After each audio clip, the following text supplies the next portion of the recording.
Hello, students. Today we're going to be working on another Scratch Junior project, and we're going to be making a second ecosystem story. Now, the first thing that you can do to get this lesson started is you can go to you can look at your science observation sheet that your teacher sent home with you, and I'd like you to go ahead and find a nice quiet place in the outdoors that's parent approved that you can sit down and start to fill out that sheet. Now I have an example sheet here, which is on the screen now.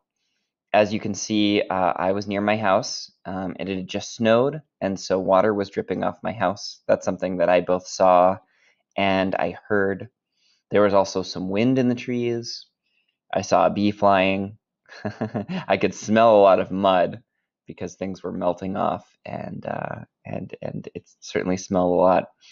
And I could even smell a few blooms coming up on a tree near me.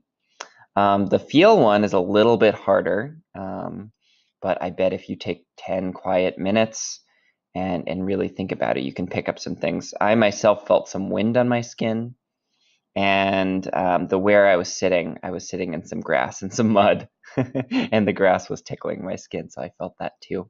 Once you've made your observations, it's time to recreate your story on Scratch. So recreating your observations on Scratch so that you can show your friends and your family and perhaps other interested people about what you've observed in your home ecosystem. And the reason we're practicing this is because scientists often need to share information about the ecosystems that they study with others, and being able to create a story on Scratch is a great way to share that. So you can go to Scratch, you can press the plus button to create a new project, and the first thing I'm going to do is select a backdrop that looks like my home ecosystem. So wherever I made my observations on my sheet, I'm going to choose a background that's similar to that. So I chose my observation spot right near my house in a field. So I'm going to press the field with the house next to it. Great. And now I'm going to hold down on my cat and press the red X to delete it. Now, I want to create a few different things. As I said, it was a little windy. There was some grass. There was a tree. There was some water dripping off of my roof. And I saw a bee. So I want to capture as much as possible of that. So the first character I'm going to create is a water droplet. So I'm going to press plus, and I'm actually going to create a character for this. So I'm going to look upper right and press the paintbrush. I'm going to press the blue icon, make it look like water, and I'm going to press the squiggle. And I'm going to make my thickness of the pen stroke a little bit wider. So let's see. There we go. That's my water droplet. Doesn't have to be fancy. I'm going to press the check mark upper right. Now I'm going to position my drip mark so it's coming off of my roof. And what I'm going to do is I'm going to code it to drop down. There we go. Maybe, let's say, 4 steps. If you're not sure how many steps you need, there's a button to the right of the home button that just adds a grid. So I can see that it's 1, 2, 3, 3 steps to the ground. There we go. 3 steps to the ground. And let's see, then I'm going to code it to go back to where it was. I'm going to, for this one, I actually want my story to be very interactive. So I'm going to actually use the button. Instead of green flag, I'm going to use the button. When you press this character, then it's going to do its animation. And then the last thing I'm going to do is I'm going to put a loop around it so that it goes down multiple times. And I'm just going to have it loop quite a bit. There we go. So now my water is dripping off the roof. And if I wanted to, I could use a slow down block to make it drip a little slower, and so on and so forth.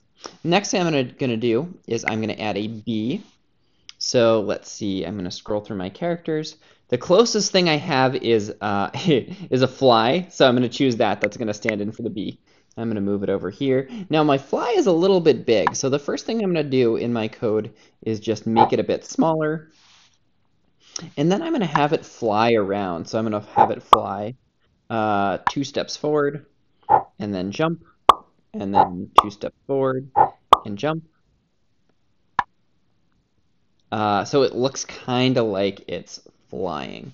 And then I'm going to have it actually loop this whole pattern. There we go. And then finally, just like our water drip, I'm going to add a when touched. That way, all of these characters are a bit interactive. Now, the last thing I'd like to do is add a sound to this bee as well, because bees make sound. And so I'm going to grab a microphone. I'm going to press record, and I'm going to try to record what a bee might sound like. Bzzz. I'm going to press stop. And I'm going to drag my recording down. So that way, whenever I touch the bee, it's going to make a buzzing sound as well.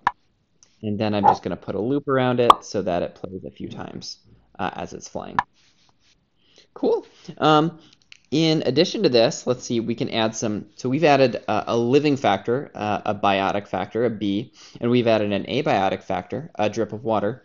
I can also add some other factors like trees. So we might scroll through and add a tree or a flower. I did mention on my observation sheet that I saw a tree that was blooming. So I'm going to drag the tree here. And now my tree was blowing in the wind as well, so I wonder if I could code it to blow in the wind. If I touch this character, maybe it'll just go backwards and forwards a little as if it were blowing in the wind. Great. So this is just a quick example of me creating a story about my observation sheet. We can test out the characters. That one moves. That one drips. And then my bee is going around the story. So that's just a quick example. I challenge you all to make a little animation or a sound or something about each of your observations on your data sheet. And then on Tuesday, we'll compare them all and share and celebrate with each other. And of course, answer any of your questions.